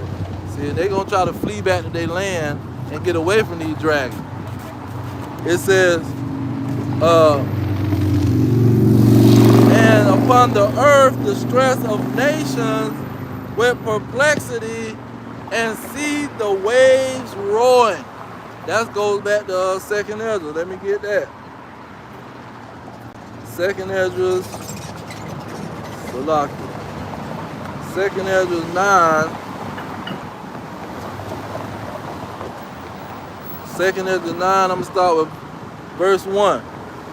It says, and answered me then and said, measure thou the time diligently in itself. And when you see part of the signs pass, which I have told you before, then you shall understand it is the very same time when the highest will begin to visit the world which he made. Therefore, when there shall be seen earthquakes and uproars of the people in the world. See, that's when what we seeing. But when they start have seditions among men and invading one another, see, these other people, man, that ain't a part of the Edomite nation, they gonna catch it right along these Israelites, the blacks, Hispanics, and Native Americans. See, the Chinaman, the Japanese, the Arab, everybody over here in America, these militias is gonna wipe their behind out. There ain't gonna be no pity on none of their behind. You gonna see bodies stacked up. Let's see here. I want to go back to that Luke. Luke 21 and 25. Jump down to verse 26. Because it ain't going to just be the Edomites, it's going to be all of them. It says, men's hearts failing them for fear and for looking after those things which are coming on the earth. For the powers of heaven shall be shaken. So they're going to be in deep fear. The Edomites definitely going to be in fear. But these other nations, man, they're going to be catching the same fate because they all want to be joined unto this dragon. See, we didn't come over here. They refused to let us go. But these people got on a plane or a boat and came over here and brought their children to the murderer. Now, let's see. Let's get at Jeremiah 49. Because that's what Yahushua is really talking about. These Edomites is going to be the main ones afraid. That's why they're going to be trying to slaughter people. See, and the Lord got to come back for his people that he put to be servants and handmaids. See, he didn't send nobody nowhere to just get murdered and killed. This is Jeremiah 49 and 22. It says, behold, he shall come up and fly as the eagle and spread his wings over Basra. So he gonna come to America. And at that day shall the heart of the mighty men of Edom be as the heart of a woman in her pain. So these military people, they already acting like women, man. That's in Jeremiah 2. See, they already acting like women. They gonna be scared when they see war is coming and war is going on in the streets, civil war. Let's see if I can get it real quick. It's in 51. 51. Yeah, it said these men gonna be like women.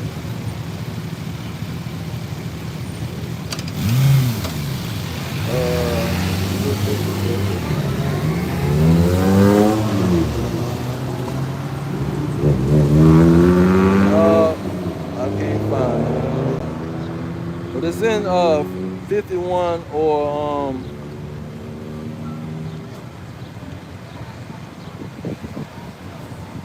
Jeremiah 51. Talking about the men are gonna be like some women, boy. Thinking it might have been in 50. In the beginning of 50.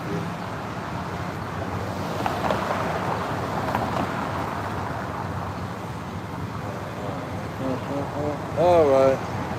Well, let me get that Daniel. I ended on this Daniel. Daniel chapter 7. Daniel chapter 7. Salakia. Daniel chapter 2. What am I talking about? Daniel chapter 2 and 44. He says, in the days of these kings shall the God of heaven set up a kingdom, which shall never be destroyed, and the kingdom shall not be left to other people, but it shall break in pieces and consume all these kingdoms, and it shall stand forever. Okay. So what kingdom is gonna be set up? This is Jeremiah 51, starting at 20. It says, "Thou art my battle axe." With verse 19 to get the context. It says, "The portion of Jacob is not like them, for he is the form of all things, and Israel is the rod of his inheritance." So he's talking about Jacob, he's talking about Israel. He says, "Thou art my battle axe and weapons of war. For with thee will I break in pieces the nations, and with thee will I destroy kingdoms."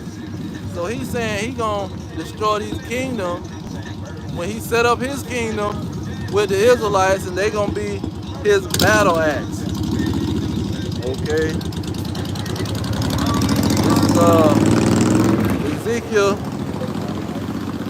25 and 14. It says, "And I will lay my vengeance upon Edom by the hand of my people Israel, and they shall do in Edom according to my anger and according to my fury, and they shall know my vengeance, says the Lord."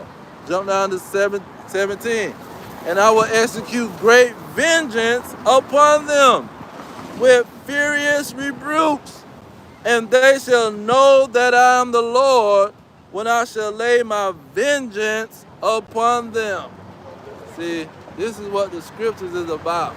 The Israelites getting vengeance on these kingdoms and to break these kingdoms into pieces. This Revelations 2 and 26. It says, "He that overcometh keepeth my works unto the end, unto him will I give power over the nation, and he shall rule them with a rod of iron. As the vessels of a potter shall they be broken under shiver." He's going to break these nations to pieces with the Israelites, man. This is Revelation 5 and 10. "And he hath made us unto our God kings and priests, and we shall reign on the earth." See, the kings got to reign over somebody. Everybody on earth ain't going to be equal in some kind of paradise, living as an equal humans. All humans are equal crap. That's a lie. It's going to be kings on the earth, and they're going to be the Israelites. The blacks, Hispanics, and Native Americans, the elect, the 144,000. They say that in chapter 7 and chapter 14. Only they know the song. See, only they know the truth of this Bible. That new song is sung by the Israelites on this internet and in these street corners This is what that new song is being sung, and these other people can't learn the song. They say, oh, you preaching hate. Oh, you a cult. Oh, you misinterpreting the Bible. Oh, you mad at the so-called slave master. You know, that kind of mess. Say, no, we know the new song. Oh, let me end it on the new song. See, the Lord brought the new song into my mouth. Let's end it on the new song with King David breaking it down. He said, praise ye the Lord, sing unto the Lord a new song, and his praise into the congregation of the saints. Let Israel rejoice. See, that's who the saints is, the Israelite. Jump down to the point. It said, verse 5, let the saints be joyful in glory. Let them sing aloud upon their beds. Let the high praises of God be in their mouth and a two-edged sword in their hand, to execute vengeance upon the heathen and punishment upon the people, to bind their kings with chains and their nobles with fetters of iron, to execute upon them the judgment written. Dishonor have all his saints. That's why in Revelation 13 and 10, he said, let he that leadeth into captivity shall go into captivity. He that killeth with the sword must be killed with the sword. You see, the vengeance is for the Israelites, the saints. They gonna take over the kingdom, and this is what we on the corner saying. We not talking about no soft behind, oh, we just waiting on the Lord, we gonna be nice and nice to everybody. No, we're not gonna be stupid to nobody. We gonna be very intelligent and tell them, the Lord told us to wait on him. We can't do nothing to you. See, we got to wait on him. But we want to do something to you. But he told us to wait. See, he told us to don't worry about the battle. He gonna fight for us. But we want to fight. See, he know he want to fight. That's why he gonna give us the power to fight. He said, wait on me so I can give you the power so you can fight. And let's go ahead and grab that in Zechariah, because this is what we waiting on, and why he told us to wait. Because he gonna give us power. He don't want us to fight with these toe up bodies. It says, this Zechariah 12 and 8. In that day shall the Lord defend the inhabitants of Jerusalem, and he that is feeble among them at that day shall be as David, and the house of David shall be as God, as the angel of the Lord before them. And it shall come to pass in that day that I will seek to destroy all the nations that come against Jerusalem. That's the whole purpose. We want to destroy these nations, but we can't do it with these feeble bodies. He got to come and bring us new bodies. That's why we got to wait on him. So we declaring war. See, that's why these people don't know what the heck going on. They thinking they're talking about a religion, man. This ain't got nothing to do with no religion. We held captives. Our captors and oppressors refused to let us go. So we gonna get released, but the Lord got to give us new bodies and got to destroy they behind too in the process. And we just gonna be a free fall on Esau. But we got to wait for our new bodies, and that's what we waiting on. We patiently waiting, see, for these new bodies. We patiently waiting for redemption. He said, lift up your head because your redemption is nigh. So I'm gonna close out with the Daniel 7. Daniel 7 and 18, it says, but the saints of the Most High shall take the kingdom and possess the kingdom forever, even forever and ever. See, our kingdom not coming to an end. Russia gonna destroy their kingdom, but our kingdom is gonna last forever. And that's why they mad. That's why they want to string you up and kill your behind. Because we got a small kingdom, why we don't get a long kingdom like them? See, they daddy was crying, Esau, and he was mad about the situation. But the Lord promised us a kingdom, a forever kingdom, with a forever covenant, an everlasting covenant. And that's what he's going to give us But I'm going to leave it there. I'll give all praises to Yahweh, Bahashem, Yahweh Shai, Bahashem Rekakadash. Yahweh been the name of the Heavenly Father. Peace to the elect. What I want to say, peace to the elders. Double honor to the elders pushing the truth. The blacks and Hispanics and Native Americans, these are the descendants of slaves that were scattered around the globe. And these are the elect. And out of them, there's an elect that the Lord chose to survive and take over this kingdom at the end of the day. But I'm going to leave it there. Shalom.